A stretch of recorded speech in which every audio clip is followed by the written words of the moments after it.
folks. We've been slamming potato pots all day, and we're down to the last two. My Amarosa and a Sarpomira.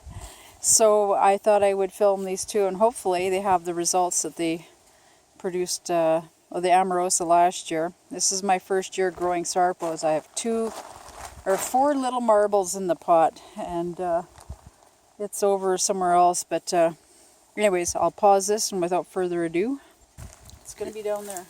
Alright. So we had the really good tops again. Lots of potato berries. But oh yeah, it's already dropped out. We're not going to get the results of last year, I see. Oh! They're pretty nice though. And did I grab a bucket? No. Oh boy. Okay, I'm just going to throw them on the tarp. So I roast and sell coffee, and yesterday I had been signed up for kind of a country farm sale out at a small town about an hour outside of Edmonton. And we got about 15 minutes out of town before I realized that I had forgotten an intricate part of my setup, which is my coffee carafe for doing samples and making the odd coffee if somebody wants to buy one. So we debated on whether we should turn around and head back to the city. I said there's no time. We had just enough time to get there and set up as it was. So I googled hardware stores, and sure enough there was one in the small town that was opening up at 9, and we were going to be there about 9.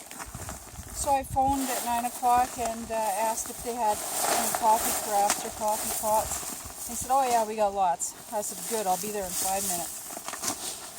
So, being we're kind of short on time, I jump out of the truck while it's still kind of moving and run across the street, and all of a sudden I'm on the ground and there's blood pouring out of my face.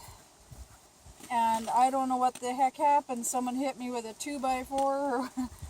I look up and here's a sheet of plywood sticking out of the back of this truck right at eye level. And I'm laying on the cold, wet ground. It had rained, and my clothes are wet, and I can feel the cold water coming through my clothes. And I'm bleeding, and and all of a sudden the shock hits, you know.